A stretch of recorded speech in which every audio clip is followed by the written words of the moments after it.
আইনের মধ্যে বিধান করেছি বিয়ের প্রলোভন দেখিয়ে সম্মতি নিয়ে প্রতারণামূলকভাবে হোক বা বিয়ের প্রলোভন নিয়ে হোক সম্মতিক্রমে যেই ধর্ষণের ঘটনাগুলোর বিচার সেটা একটা আলাদা অপরাধ।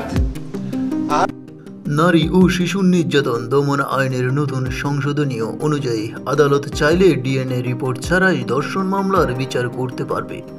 আজ সোমবার প্রধান উপদেষ্টার প্রেস উইং আয়োজিত সংবাদ সম্মেলনে আইন উপদেষ্টা অধ্যাপক আসিফ নজরুল এই কথা জানান।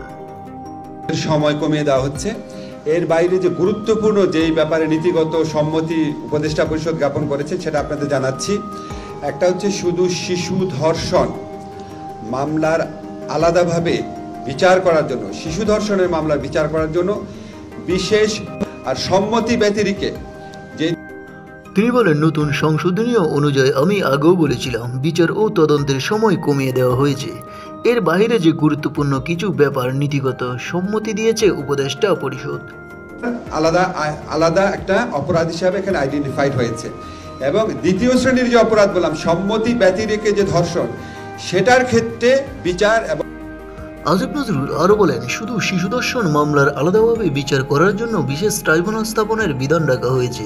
এছাড়া আমরা ধর্ষণের মামলার ক্ষেত্রে কিছু আলাদা ডিফারেন্স এনেছি। শুধু পুলিশ কর্তৃক না, যে কোনো ব্যক্তি কর্তৃক ধর্ষণকে শাস্তিযোগ্য করা হচ্ছে। যে কোনো ফর্মের ধর্ষণকে শাস্তির আওতায় আনা হবে। বিএনডব্লিউএল এর মামলাতে যে ডেফিনেশনটা ছিল সেটা অনেকাংশ এখানে আনা হয়েছে। শুধুমাত্র প্রকৃত মানে পেনিট্রেশন না, যদি অন্য কোনো বস্তু ব্যবহার করা হয় বা আপনার পায়ুপথে। তিনি আর বলেন, তৃতীয় যে গুরুত্বপূর্ণ পরিবর্তন আনা হচ্ছে যেটা হচ্ছে ডিএনএ রিপোর্ট পাওয়ার অপেক্ষায় অনেক মামলা বছরের পর বছর ঝুলে থাকতো। আমরা এই আইনের বিধান রেখেছি, ডিএনএ রিপোর্ট ছাড়াই আদালত যদি মনে করে মেডিকেল সার্টিফিকেট এবং পারস্পরিক স্বাক্ষর ভিত্তিতে বিচার সম্ভব, তাহলে আদালত ডিএনএ সার্টিফিকেট ছাড়াই মামলা দ্রুত বিচার করবে।